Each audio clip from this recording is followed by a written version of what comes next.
community branding program was funded by two organizations. One was the City of Newcastle, so we appreciated their support for their budgeting process this year and providing a grant for us. And the other one is through the state of Delaware. So Diane Laird's organization also providing funding for us. So the two combined gave us the opportunity to bring in Ben and his expertise in developing this community branding program. So again, we'd like to thank them. We'd like to thank all of you too. We had some great participation on Monday. So I don't know if some of you were here, but there were some warriors who were here from like all day. So congratulations to those warriors. I think we had 85 people, individuals, attend all the events on Monday. And so that didn't include the people who stayed through multiples. And just talking with Diane, she said that's some of the highest numbers she's heard in any of the community branding programs that Ben has done. So congratulations to all of you, and thank you all for making your time to attend those. So tonight we have the reveal, and Ben's really going to take it from here and provide information. What's going to happen after this is there's a steering committee. The steering committee is made up of members of the community, and that steering committee will meet after this, and usually two things either happen. We're going to say, yeah, Ben, you did a great job, we don't have to make any changes, or we might say, hey, can we look at making some slight tweaks to it, and here's what they are. And then Ben can work on that, and he's going to come back and meet with the steering committee in a few weeks after we have our meetings, and then the final process will be done. And then really it's going to be a toolbox, and we'll obviously present more information to the community about how you use these tools for all the other organizations. So if you have any questions after the seminar, obviously be asking Ben. The steering committee and any other questions after that would come to the Newcastle Community Partnership, who's kind of spearheading this program thus far. So without further ado, let's hear it from Ben. Great, thank you so much. All right, so I was told to give the note that if you're in the audience and you're still confused about what community branding is or what it's for, if you're still confused at the end of the hour presentation, come and talk to me. Hopefully as I walk through this, it will make all of that crystal clear. Because I absolutely understand. It's a concept that it's filled with jargon, it's filled with buzzwords, and a lot of times until you can actually see what it's for and who it addresses and how it addresses it, it really does tend to be somewhat nebulous. So I want to just jump right in. I think one of the things that I always like to start with is I like to talk a little bit about the things that I heard from you all. As you heard, I got to meet 85 of you who came out. There were some folks that were real troopers. I mean, literally staying through meeting after meeting after meeting, and luckily I had people that were as tired as I was at the end. Great discussion. We had focus groups that focused on things like economic development. They focused on tourism and marketing. They focused on arts and culture. One of the big things that I heard loud and clear was the moment that you say tourism, certain people tense up and freak out. And that is completely okay. Like that, you are allowed. Tourism's really a hard term, and it's not necessarily the right term. So one of the great things that we heard this week, and we heard a great description on Monday, we had somebody who does not live in Newcastle but works here. And he said, I'm not a local. I'm a visitor. I love your community. I love how your community makes me feel, and I love frequenting the businesses in your community. And I hope you don't mind having me here. And I think that goes a long way. That's a really nice sentiment of realizing that the idea of having visitors and having guests is vastly different than opening up a fire hose of visitors that are unrestrained, unfiltered, and I don't think that is anyone's intention. The other thing that I came to realize is even though we would start to walk down certain roads where people took concrete sides, I am for this or I am against this. At the end of the day, the reason why the sides were so defined is because everyone loves the community. And there truly is a shared both love and respect for Newcastle. So I feel like I heard that and picked up on that loud and clear over the course of my meetings. And I feel like that really turned into a tremendous attention to detail on the recommendations that I'm going to show you tonight. So I'm excited to share these with you. A little bit more about this, again, using and trying to demystify some of these buzzwords. What we're trying to do is we're trying to create a platform for communication. We're trying to create tools that allow the organizations and event organizers in your community to better tell their stories, and also being able to help the business community take advantage of the warm bodies that find themselves here in Newcastle. So being able to go through and listen and hear about the qualities and attributes that you all share, and then help to turn that into a system to communicate that. We really create the foundation of that system with a focus on 4 main elements. The first is your colors. The second, typefaces or fonts. The third, a consistent approach to messaging. And then the fourth is how we design the graphics. So I'm going to walk through this bit by bit, and I always like to start with the color palette. Now, colors, how many people have ever painted a room in their house and then somebody else has walked in and said, ooh, that's an interesting color? In fact, my wife and I literally just repainted our kitchen from white to white because it was the wrong shade of white. Now, these are things that I did not know existed, but she told me very clearly that it was the wrong white and we're painting it the right white. So, as you go through that, I think that you have to understand that the reason why you define a color palette is because visually, color creates connectivity. Color creates consistency. Your community has a color palette of its own, more so than many communities, and a lot of that is derived from the historic character of your homes, the paint schemes that are appropriate for those building materials. So literally what I did was I loaded a series of photos that I took in the community into a program that I have. These are just a couple of them. And then the photos spit out colors that appeared, the most common colors, but then also the colors that you had to make sure that you understood were most prevalent throughout the community. Who would want to take a guess at what color family comes out? Red. Bricks. Brick color. Okay?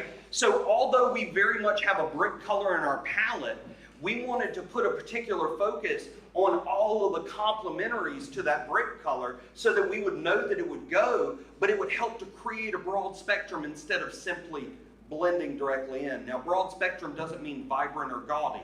It means appropriate and connected, but a well-rounded system. So what we landed on was a series of 7 different colors. Now, caveat and disclaimer, don't ever judge a color by how it looks on an LCD projector. They're very, very conservative tones. They're very unsaturated. There's nothing about this that anybody would say is gaudy. They always look brighter on screen than they do in existence, but literally these just come directly out from your own buildings. So if somebody says, I don't really like that color, it's like, I get it, but at least we know where it comes from. And this creates the foundation. It doesn't mean that these are the only colors you can ever use. It just means it creates the foundation. As I go through and did more and more, I found that I was in need of more of a green. And the green wasn't in part of the system, but there were a couple applications where I needed it. So I was able to create or select a green that was complementary to these, but it wasn't used enough to be in that primary system. So this is the foundation of our colors. And part of the reason that I want to comment on the green, the second most popular color in the community is green. So you've got your bricks introducing number 1, and the green and the trees and everything 2. So these are the palettes that kind of make that up. So number 2, typefaces. Now, this is a very, very interesting point in a community as old as yours. Believe it or not, just because you're historic, you don't have to pick papyrus or some sort of interesting black letter typeface.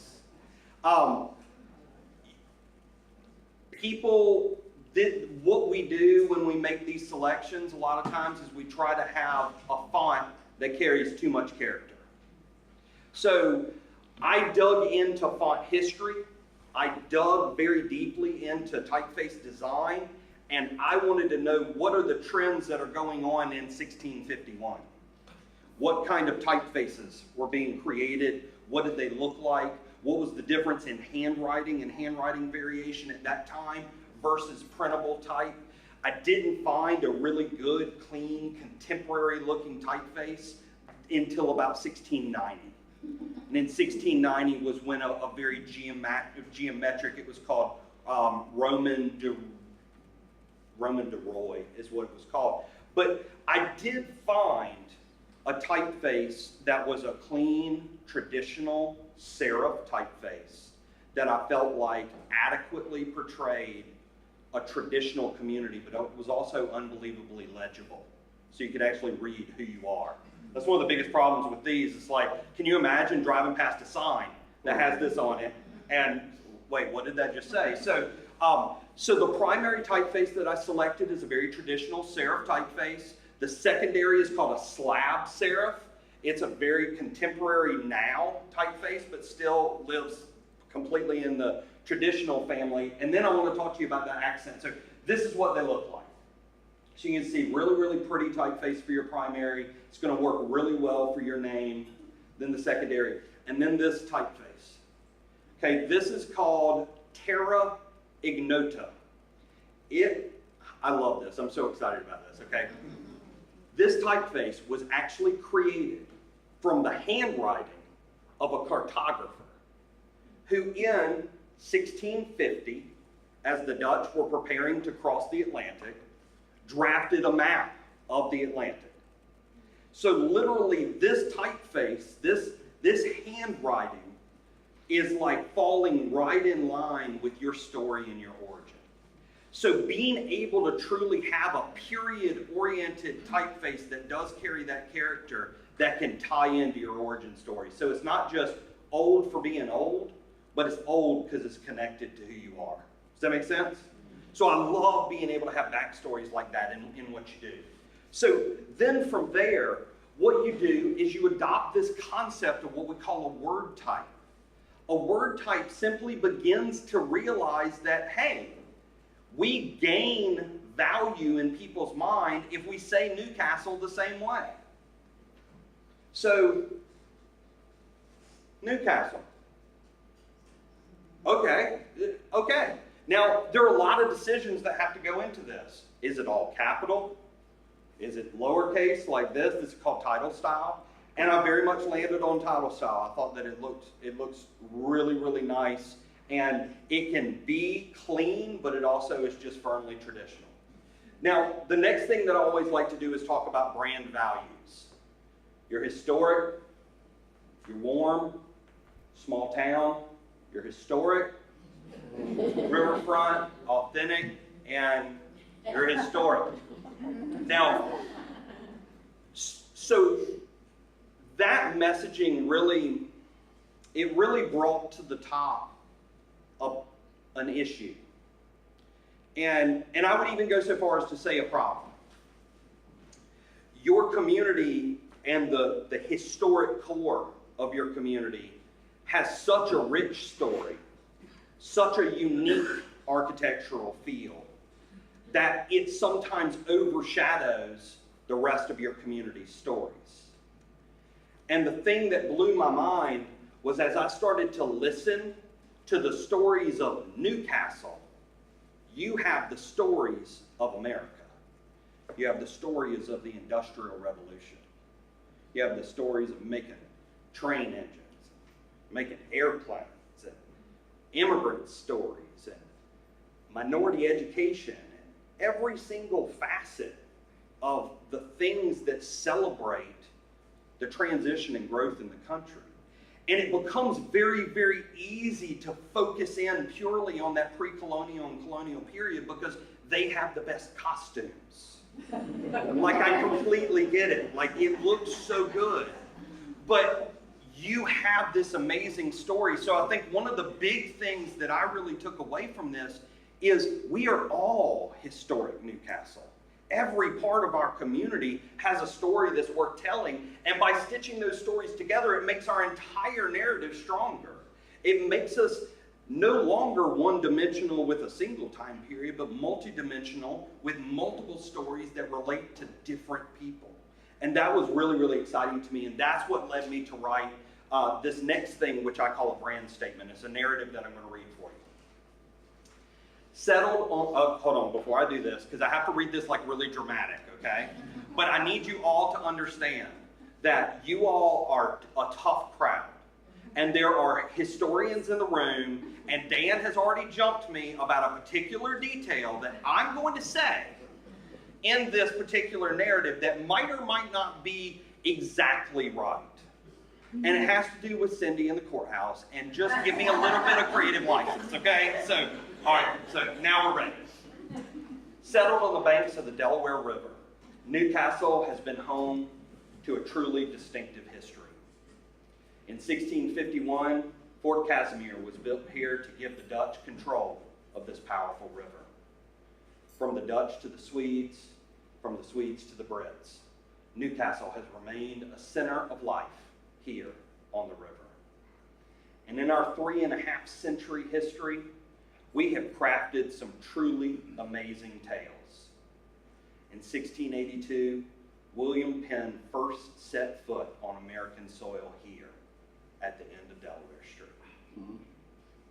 Might not have been Delaware Street. Mm-hmm. Russ needs to not make noises. The 12-mile circle to which our courthouse cupola is the center sparked a debate that would lead, I know, gosh, y'all are supposed to be good. The 12-mile circle, which was actually Bull Hill, with now courthouse cupola, blah, blah, blah, sparked the debate that led to the creation of the Mason-Dixon line. The resolve of our leaders made this the site of the first state to formally separate from the crown on June 15, 1776. From creation to demarcation to separation, Newcastle was instrumental in leading our nation to independence. But Newcastle's story doesn't stop there. Whether it's tenant workers turning the lands of Penn Farm, or blue collars building steam locomotives for the B&O in Dobbinsville, from P.S. DuPont's impact on African American education in Buttonwood, to the largest group of early Italian immigrants who founded Shawtown. Our stories even take to the air with that of Belanca Aircraft Corporation, whose owner, an Italian immigrant himself, designed the world's first transatlantic passenger airplane and constructed what was arguably the world's finest aircraft.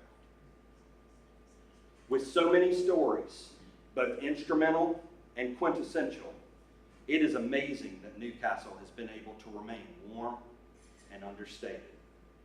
We are the best of small town life, with character-rich neighborhoods and passionate citizens. We encapsulate the story of America, and we welcome in those who wish to learn more about this great nation. We honor the role that we have played, and we deeply respect this amazing place we call home. We are Newcastle, Delaware. We are distinctly American.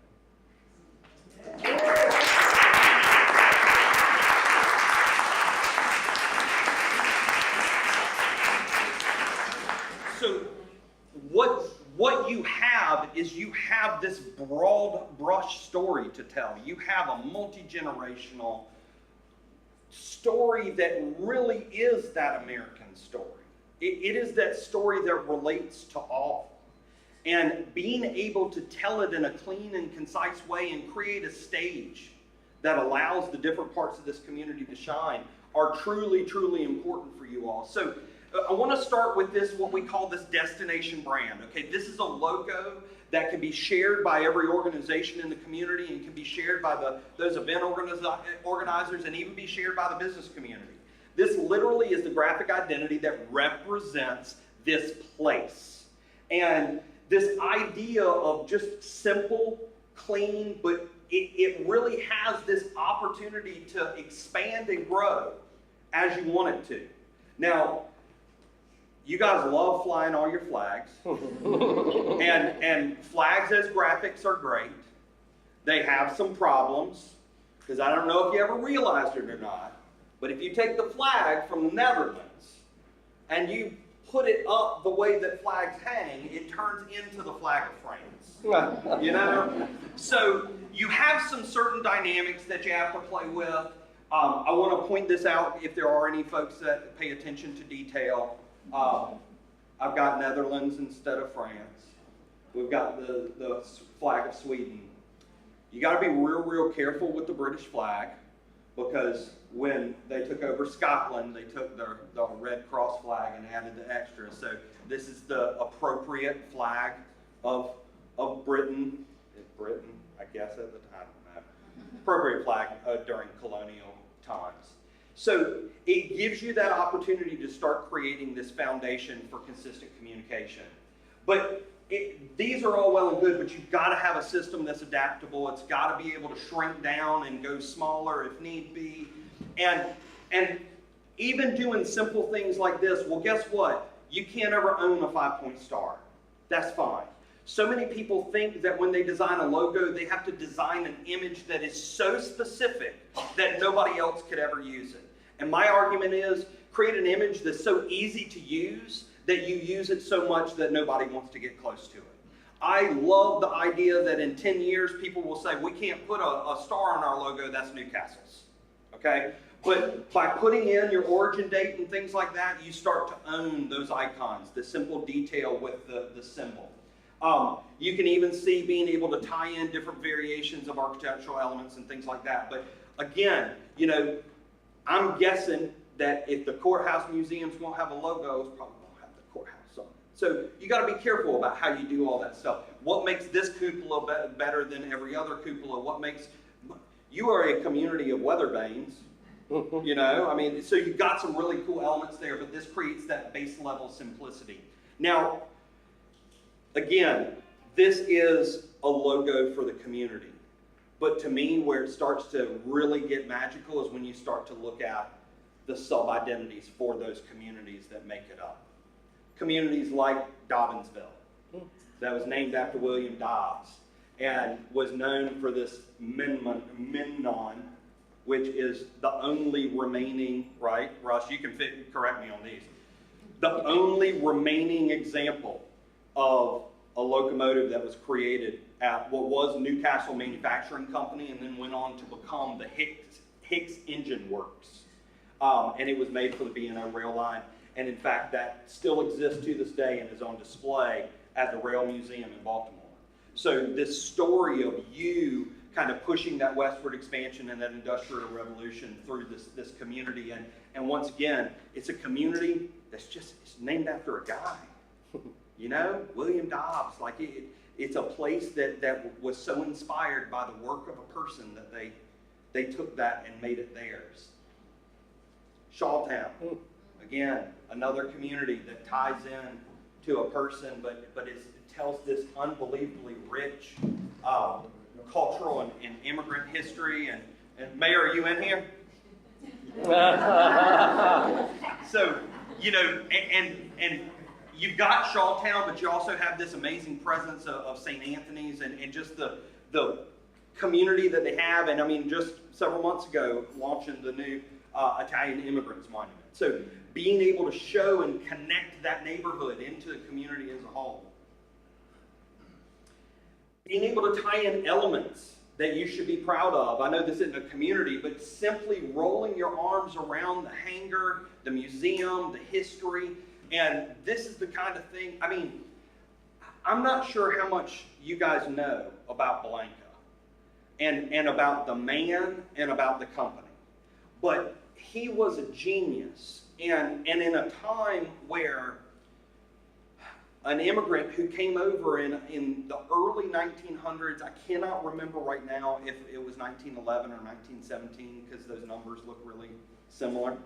And I saw a lot of numbers. But he came over to this country and he started building airplanes. And the next thing you know, he literally built an aircraft that was in the race to be the first transatlantic aircraft. And if it had not been for a lawsuit, he would have won. But the plane got grounded because there was question about who owned it and who was going to get credit. And in the meantime, Charles Lindbergh went and found a different airplane and ended up flying the Spirit of St. Louis across. So being able to know those stories and tell those stories and realize this connection with that aviation history and just that pioneering spirit. The amazing stories of the Buttonwood neighborhood, and the Buttonwood Colored School and Museum, and just that whole legacy that really digs into that relationship between DuPont's and education, and then the DuPont's focus on the education of minorities throughout Delaware. So it's this great example in being able to take elements that already exist out of the museum logo and tie that in. But again, by doing this, you start to put everything on an equal playing field and show that all of these chapters are extremely important to our story. And then even being able to tie in elements like the Penn Farm, which to me was just a truly amazing story. And, you know, when you ask the question, how many other places have a setup like this? And the answer is nowhere that we know of. I mean, that's a pretty cool story, you know. I always get in trouble with former English teachers because I use shades of uniqueness. And I know I shouldn't do it, but I get excited. So I'll say something's very unique. And English teachers will always tell me that's inappropriate. It's either unique or it's not unique, but there's no shade of unique. But this is really unique. So now all of a sudden what you start to have is you start to have a system where all these different pieces and all these different stories and all these different places where life happens all start connecting back in. So you start to take this identity of historic Newcastle and you start to truly be able to share it with the community as a whole. Now, if we stopped there though, we would only be talking about part of it. We've got a whole nother facet. We've got different organizations in the community that play a major role. It's important to see how the organizations create their own brand identities. And we're going to start off with the city, because the city is a governmental body. There aren't a lot of people out there that passionately talk about their love for a city government. Sorry, Linda. Sorry, Mayor.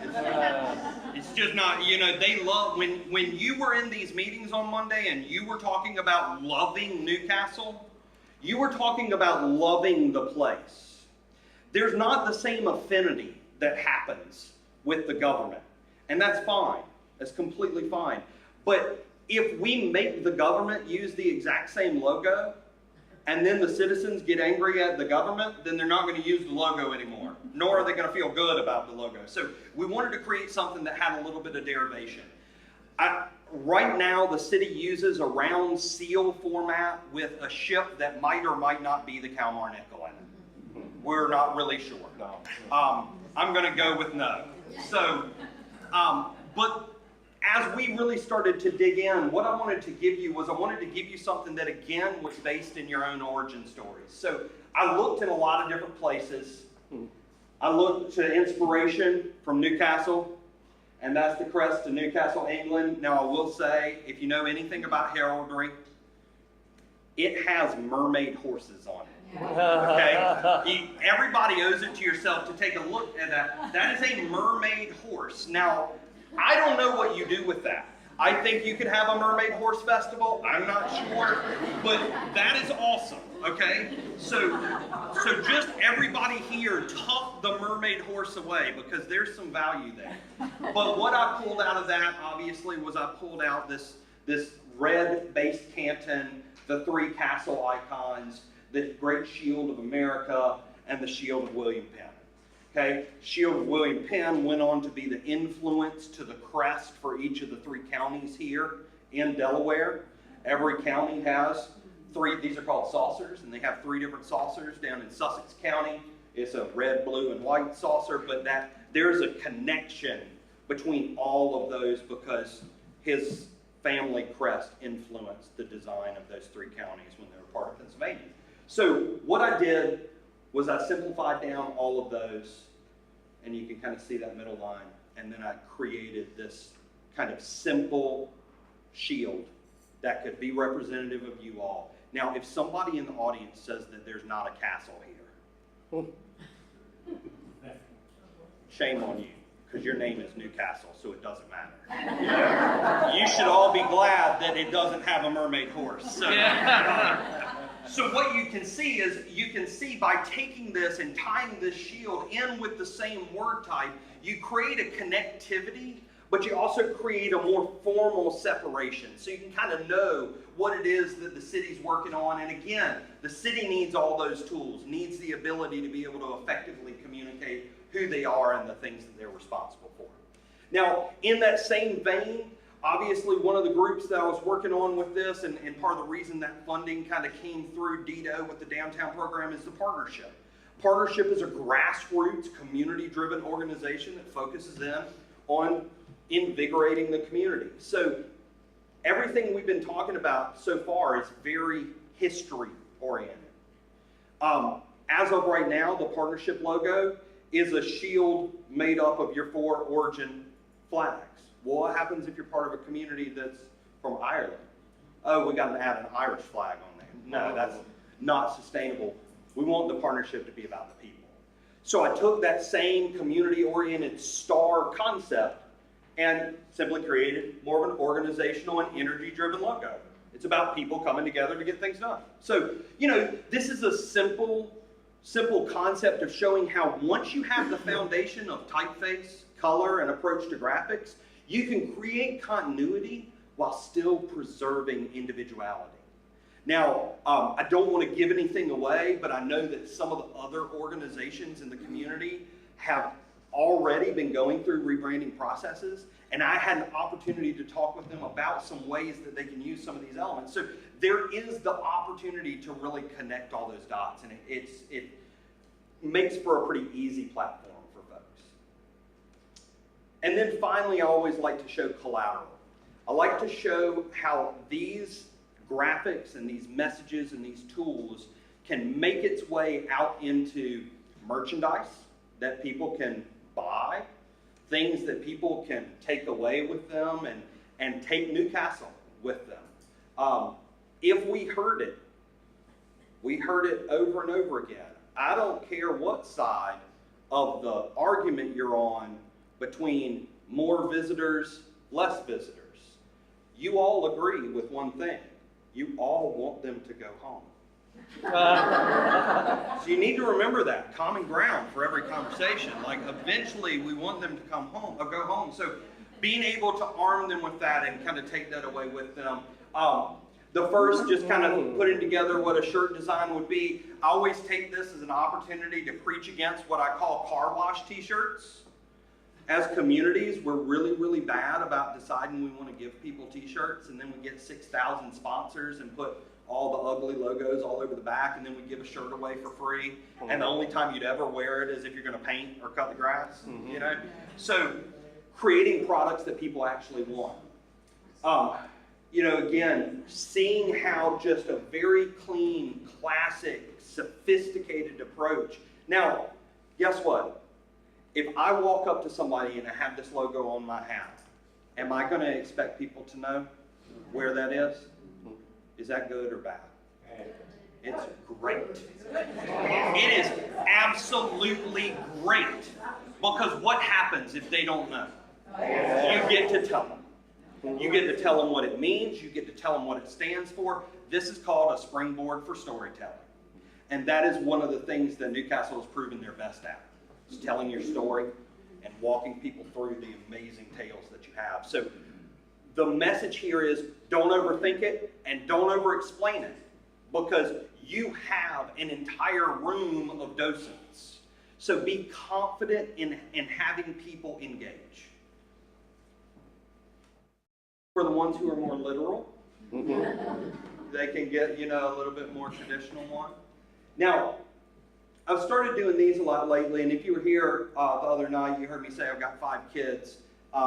They're currently all at home with my wife right now, so you can imagine who's in the doghouse. But my oldest daughter is 14, and she asked me about 2 years ago. She was like, "Hey, I really want a swell bottle, and I was wondering if you would buy me a swell bottle. And she kept talking about a swell bottle, and I was like, what is this thing that you're talking about, and why are you asking me the same way that somebody would say, will you buy me a car? And it's like it's like $45, you know, for a water bottle. And I figured out well, here's why they're expensive.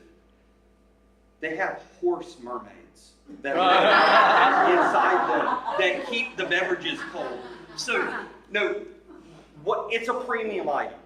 It's a premium item that has brand equity.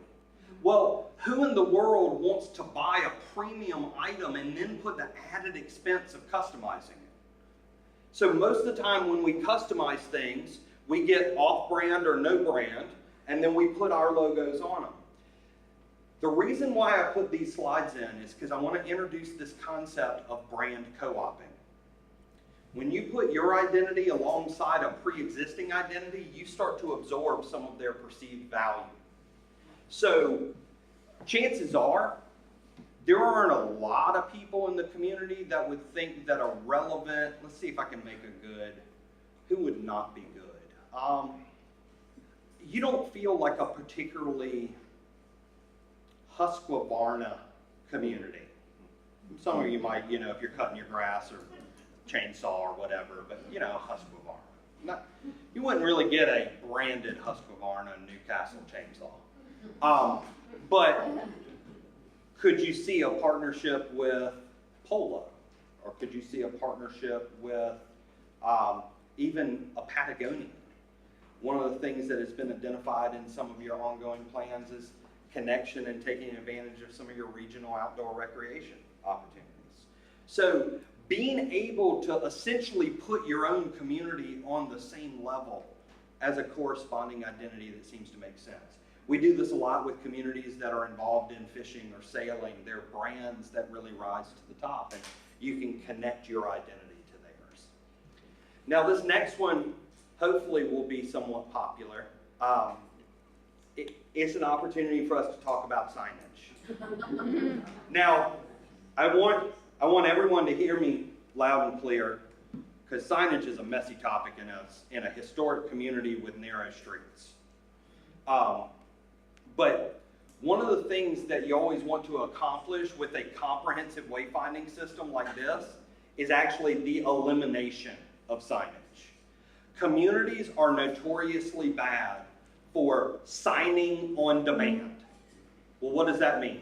That means that one person had trouble finding the library, so you put up a sign to the library. And then 3 weeks later, somebody complained about having trouble finding Battery Park, so you put a sign that goes up to the Battery Park. Now, the person who ordered the sign to Battery Park is different from the one who ordered the sign for the library, so they don't look anything alike. Different colors, different sizes.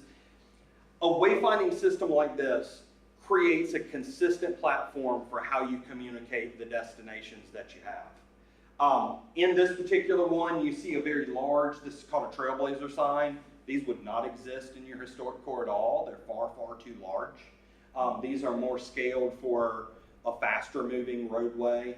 Hopefully one, I think any representatives from Del Dot that are here would say, hopefully ones that aren't state highways, just make it easy for everybody. But you know, the signage, it limits down to about 3 destinations. We're showing these in the size and scaling that's appropriate for a roadway that requires a 6-inch letter.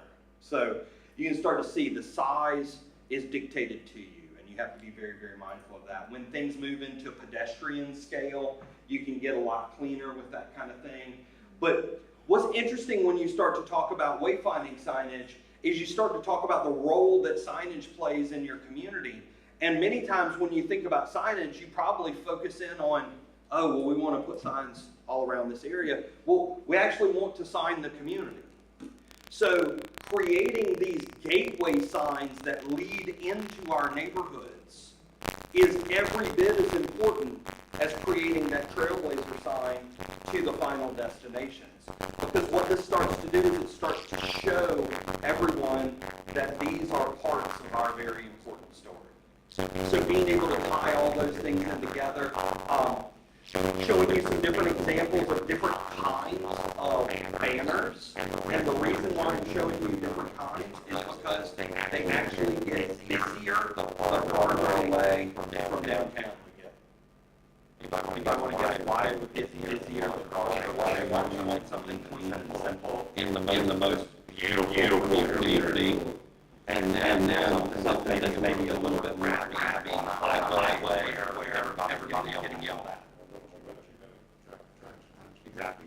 So it gives that ability to adapt to your surroundings and have a great feel for the place in which you're communicating. And then from there, I also created a couple of different models for advertising. And again, if you're in the audience and you don't want anybody else to come here, then you're going to be against advertising. But I'm here to tell you, I create these more so for our residents than for anybody else. It is amazing the impact that citizens have when they see their own community market. And you have so many really dynamic and attractive places. Simply being able to kind of have this opportunity to tell some of these stories, and I created a couple different blocks where you can introduce different ideas to folks. And again, if you're sitting there in the back of the room and you're like, what does that say on the bottom? Don't worry, you're not going to be able to read it, and that's okay. Like, it's okay to have things that are hard to read in a context where you expect somebody to be holding them, because it draws them in closer. That's a good thing from a design standpoint. If this was a sign, it'd be a horrible sign. As an ad, it works. You know what I mean? So being able to create those dynamics and kind of tell those stories.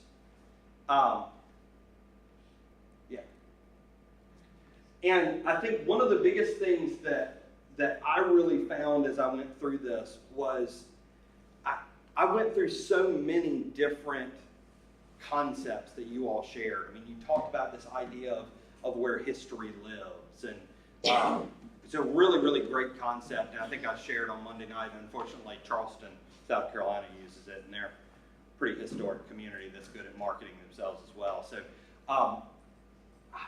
I hope that as you've heard these recommendations, as you've seen the things that I've shared with you all, and you've seen the things that I've chosen to focus in on, I hope you feel like I've fallen in love with your place in the same way that you have. B, I hope that the strategies and concepts that I'm recommending make sense. They make sense at being able to look at these goals of creating one community, being able to tell a whole story, create a stage so that parts of our community can tell that story, and then just really landing on this whole idea of distinctively American. I mean, I looked up that phrase. It is very difficult to find it. No one really uses that. They definitely don't use it in a market. And the thing that I just kept going through is like, we've got so many stories that were so instrumental to making America what it is.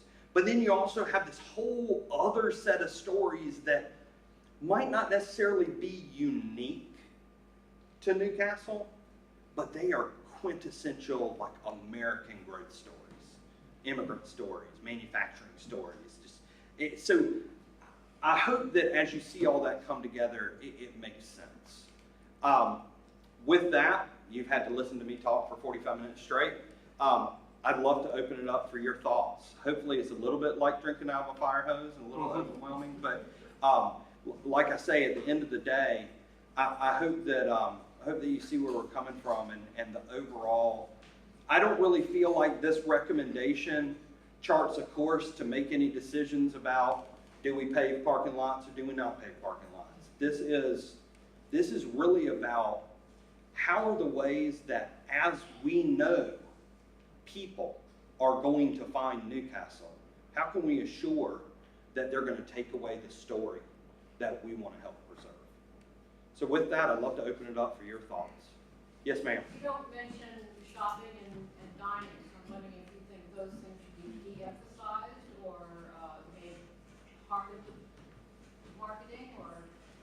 I think once you move more into the marketing itself, those are essential in marketing your assets.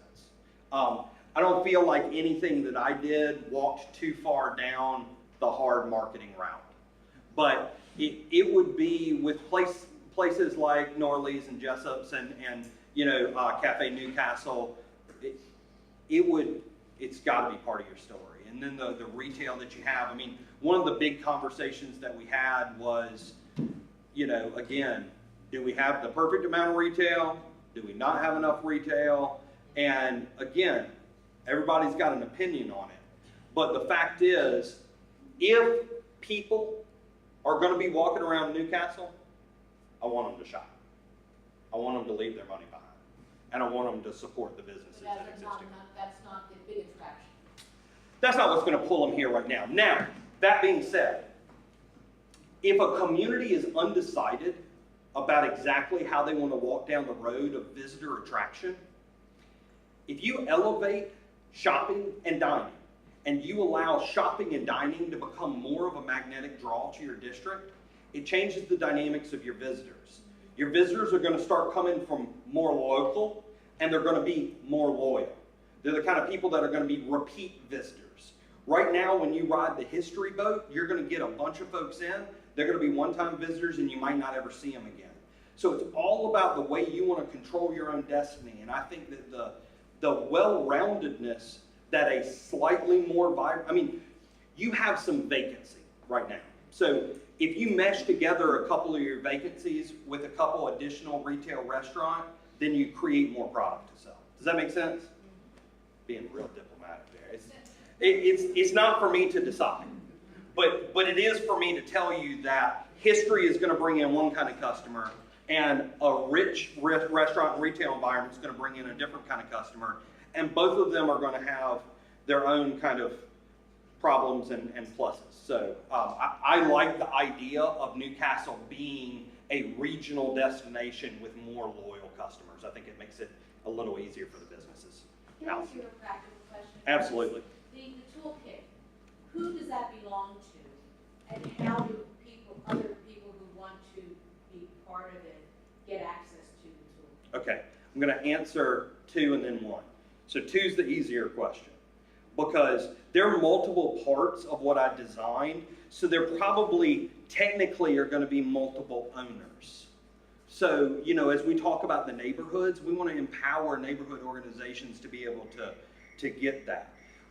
The distribution, everything is going to exist in an online format, all digital assets, and can be accessible through a single link. So the moment that we get everything green-lighted, it will live online. We'll have a single web link. The partners will be able, the city and the partnership and the event organizers and different groups throughout the community that are really represented on that steering committee, and then beyond that are going to be able to have that link and be able to share that link. A lot of people always ask about regulation. They want to know, how are we going to keep people from doing something wrong with it? They don't. They don't. I've been doing this for 15 years. I've developed brand systems for almost 500 communities. I've had one circumstance where a community had a problem with someone who used an identity for a malicious reason. And they had trademarked it. And he stole a logo off a website, and he slapped it on an app and called himself the official guide to this community. So it doesn't matter. It's like, it doesn't matter if you had locked everything up. Like, the problem is you're still going to market. And then we have really dug in recently with some of the trademark law and that kind of stuff. And it's like, you can go through that process, but really all you're protecting yourself from is another community called Newcastle deciding that they're going to just steal your logo and use it, which chances are is probably not going to happen. There are 9 other that we have to consider. But, so the goal, the overarching goal, the resources are easy to get to. They're easy to use. There'll be a style guide attached that will define all the typefaces. I've purchased that, the Terra Ignota for you guys so that you would have that asset to be able to share. And, you know, it'll define all the colors and just really make it as easy as possible. And, you know, my goal would be that as soon as we see this thing approved by the steering committee, that the business community has access to it. I'd love to go into businesses Christmas time and see people selling t-shirts. I'd love to go into the visitor center and see them making money off of it. Like, that's, to me, that's the point. Russ? I think what you've created is marvelous, Thank you. and you leave me wanting more. You know, we have some decisions to make about what kind of visitors we want to have and how many, and, you know, options and marketing direction, strategies. Do you provide that kind of service? I think that, I mean, the typical answer is no, I leave very quickly as soon as the meeting. One of the things that we believe as a company is that, you know, when we work with a community, we develop a relationship with them. We kind of have an interesting approach because we don't really, once we develop this toolkit, we want to be able to empower that community to start making its own decisions, but we're always there. I have communities that literally call me every week, and not the same community. I have a community somewhere that calls. If you call every week, there's going to be a problem. But no, hey, we've come up with this new event. We were wondering if you had any ideas of how we might be able to roll it into the brand. Hey, we're thinking about launching a new campaign that's actually focused on residential recruitment. Any wisdom you want to share with us? So, you know, those are the kind of things, that's just, that you unfortunately aren't going to be able to get rid of me as far as that goes. So, you know, as you all walk through those things, there are certain decisions, just like you said, that a consultant in my position has no right to make for a community. I feel like I've been able to create a toolkit that allows you to still very much have that conversation, but also empowers both decisions to be able to move forward in an effective and efficient way. And I mean, there is no doubt your history here is amazing. And I feel like people are better for having learned it. I feel like I have taken something away from the things that I have learned about this community. And I mean, even hearing about the arc of the border. I mean, I've lived here for 6 years. I never really recognized that it was arc, and then to find out that it is the only non-straight man-made boundary in America. That sounds like a festival to me. Michelle. I just have a question about the collateral. Yeah. Do you find that, you know, if a boutique shops or whatever start selling stuff like that, do they typically band together to sell the same product, or are they off on their own, and is that okay to do that? Yes. Mm-hmm. Both. Yeah, Michelle, it is really both. I think a lot of times what you'll find is in the communities where it works best, there's a little bit of coordination on the front end. There definitely can be efficiencies of scale, but also attempting to eliminate redundancies. So if you're running a coffee shop and you want to make a coffee mug, it kind of makes sense. If you have a dress shop and you want to make a coffee mug, doesn't make quite the same amount of sense. So being able to coordinate, but with the way that production has gone on a lot of these things lately, we've seen people just kind of going out and they're just taking stabs at It's products. okay either way. It's okay either way. It really is. Yeah. Any other questions for me? Yes, ma'am.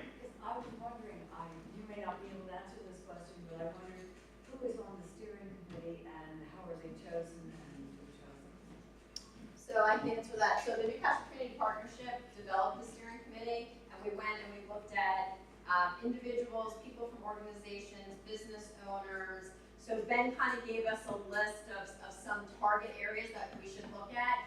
And then he also said, you know, you need to make it in a reasonable fashion. You can't have 30 people on the steering committee, you'll never get anything done. So there are 8 core people that represent the community from those different aspects on the steering committee. So that's how I chose the people based on what he told us, and I feel we have good representation to move forward with those people.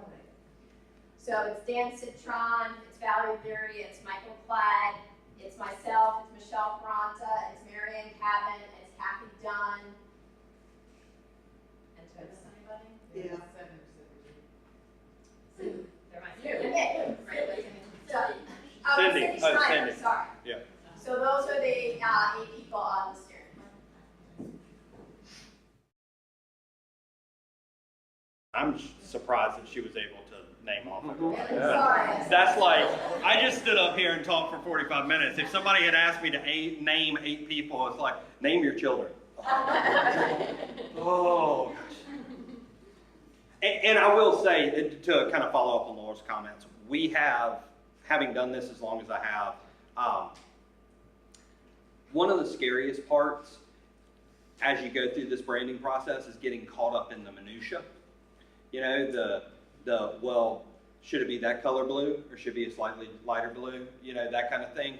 And literally, you can watch a really, really good and helpful system stall out for months over little details that, at the end of the day, don't necessarily make a whole lot of difference. So I've had communities that, I mean, we worked in a very historic community in North Carolina. I had a 35-person steering committee.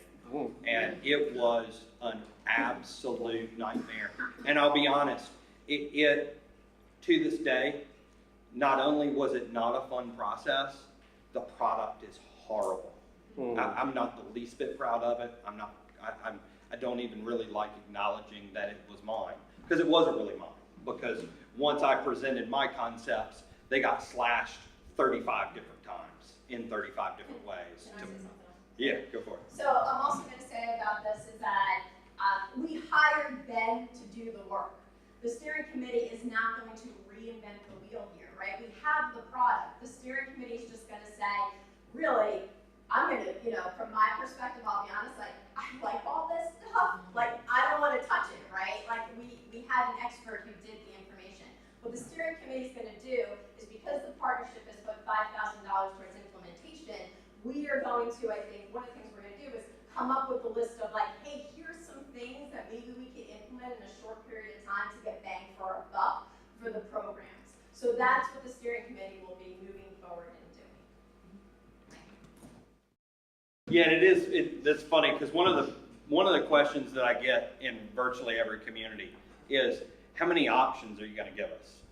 And it's like, so what you mean is, there, let's say 3 options.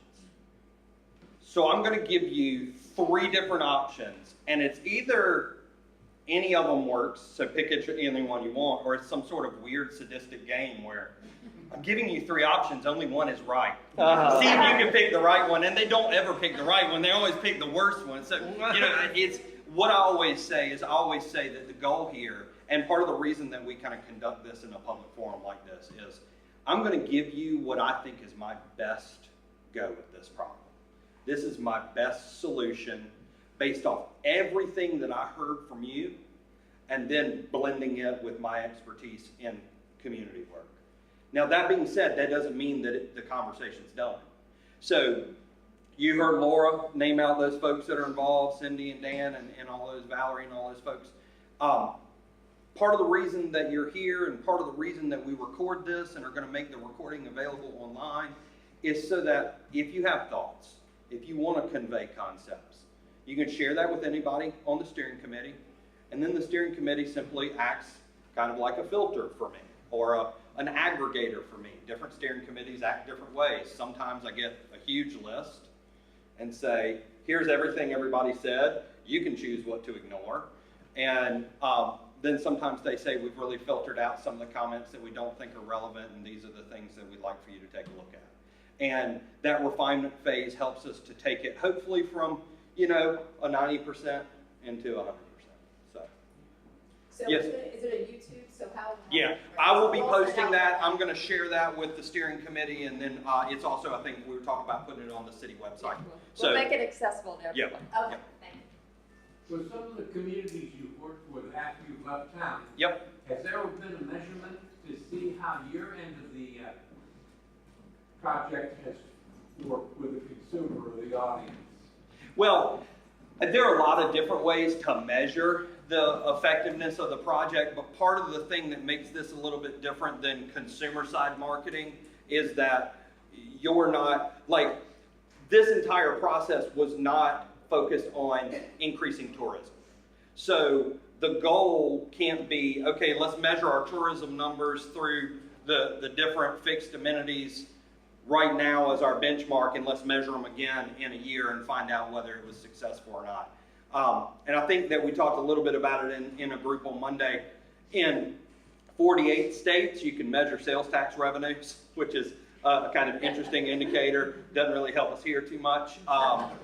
You know, we look at things like, there are any number of quantitative measure points. One can be volunteerism, the ability to get people to participate. Another is vacancy turn time, being able to measure how quickly a space turns over, or the ease in which a property owner is able to attract a business that they see as appropriate for the space that they have available. We also will look at things like, we talked about businesses using the brand. Sometimes if the businesses use them, we will ask them to do an annual report on merchandise sales, just a rough estimate, so you can start to show leverage numbers of what the brand has done to help your businesses.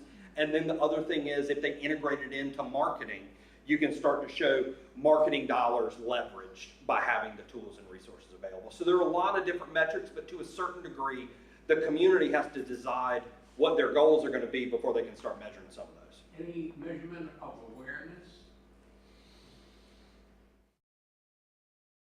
I mean, awareness is a funny thing.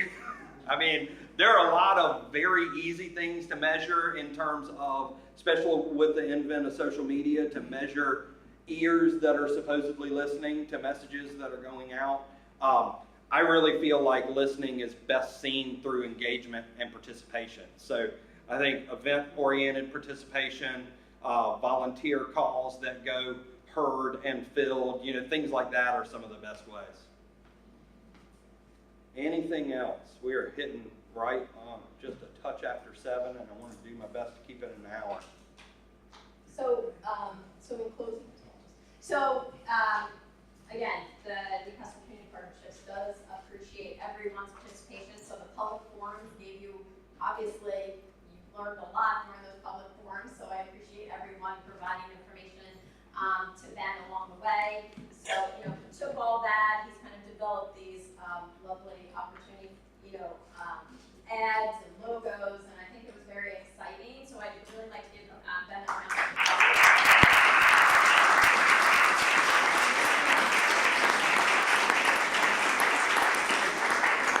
So we will get the link to the video on the city website, and we'll try to get it out on ours as well. And then we'll ask for input, and we're trying to have the steering committee kind of really move this forward quickly. So we're going to say, you know, maybe we give you like 7 days to go look at it and to give us input through the Newcastle Community Partnership website, which is that long word at gmail.com, which we should probably work on. But anyway, so that's, you know, where we could take input from people who watch the video so that the steering committee can get moving forward with what they'd like to do, so that we can reconvene with them and try to in the next 30 days get this all wrapped up. So thank you again for everybody. Thanks to the city and to the state of Delaware for the opportunity. Thank you all for coming this evening. Have a great night. Thank you.